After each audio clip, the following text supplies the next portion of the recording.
Hello guys, kung gusto nyong bumili ng mga pasalubong, dito po kayo bumili. Ayan, yung mga paninda nila dito. Ayan. Pero kami, pupunta pa kami doon sa strawberry farm mismo. Para maano. Ayan.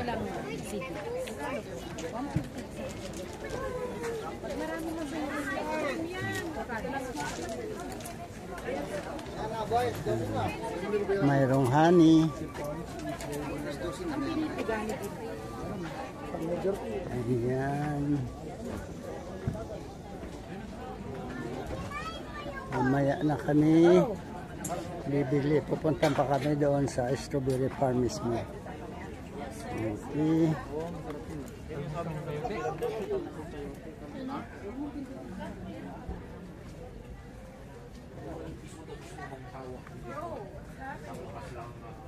Ayan guys, ito yung strawberry farm. Pero guys, hindi yan sa akin ha. Binisita ko lang yan. Oh, dito na daw kami sa strawberry farm.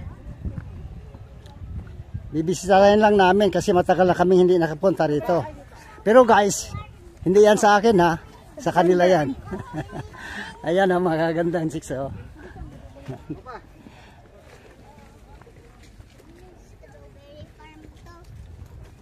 Ayan, layo. Pupunta siya sa strawberry farm. Ayan. Yung iba doon, galing na doon. Nakapamitas na siguro. Ayan, tawag lang pala dito, strawberry farm. Pero hindi lang strawberry yung tanim. Mayroon ding lettuce.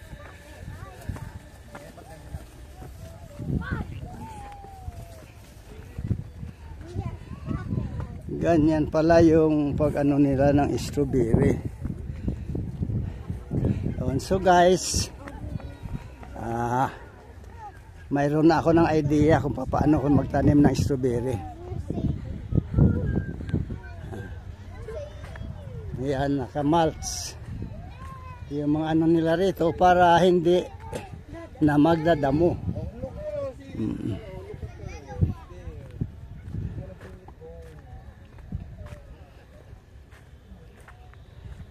Yan guys, yung mga bagong tanim na strawberry.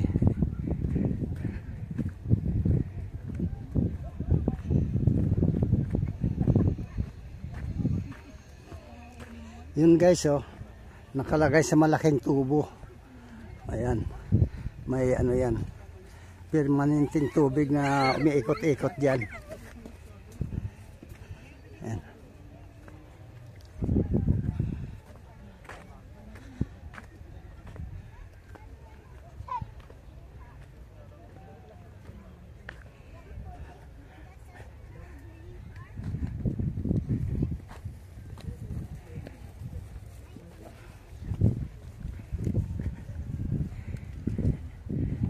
Guys, dito sa kabila may hinog na oh.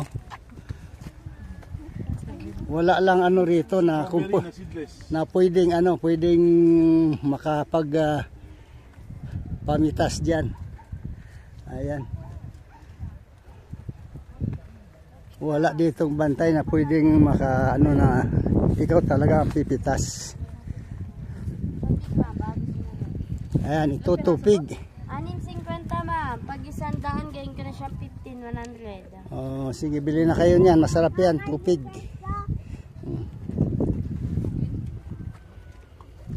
Pang merinda.